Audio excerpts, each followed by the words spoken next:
Sebelumnya, penyidik Bareskrim Polri telah memanggil dua saksi baru di kasus Vina Cirebon.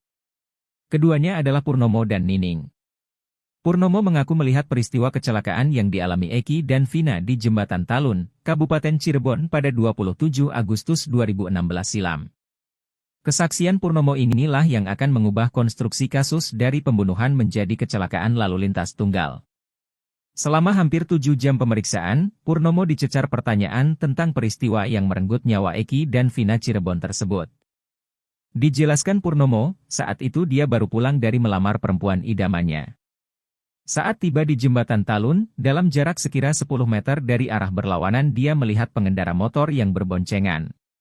Ditambahkan Purnomo, sebelum kecelakaan terjadi, pengendara motor yang belakangan diketahui adalah Eki, mengemudikan kendaraannya dengan jalan zigzag. Setelah menabrak trotoar itulah, dua-duanya terjatuh tengkurap. Saat itu, Purnomo yang dibonceng ayah angkatnya, Ismail mengaku takut karena merasa hanya dia yang melihat peristiwa itu. Karena takut itulah akhirnya Purnomo dan Ismail hanya menengok saja, dan tidak sampai berhenti menolong korban. Purnomo dan Ismail lalu melanjutkan perjalanan menuju ke penginapannya. Purnomo berharap kesaksiannya bisa membebaskan 7 terpidana kasus Vina Cirebon yang kini masih menjalani hukuman seumur hidup di Lapas Cirebon. Purnomo yakin para terpidana ini akan bebas karena kasus ini bukan pembunuhan, tetapi kecelakaan seperti yang disaksikan. Sementara itu, Nining diperiksa di Mabes Polri pada Rabu, 20 November 2024.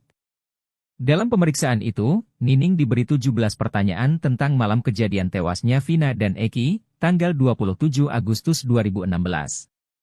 Dalam keterangannya, Nining mengakui para terpidana ada di dalam warungnya pukul 20 WIB, malam kejadian. Keterangan Nining ini mengklarifikasi pengakuan Aep yang mengaku para terpidana nongkrong di depan SMP 11 Cirebon.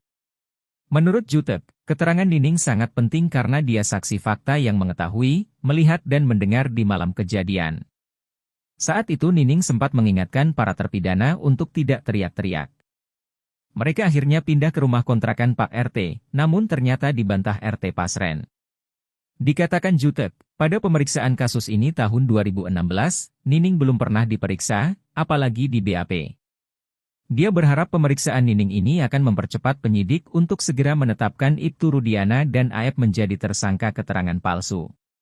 Menurut Jutek, hukum harus ditegakkan karena atas kesaksian Aep, Rudiana, Pasren dan Kavi inilah 7 terpidana ini harus divonis seumur hidup dalam penjara.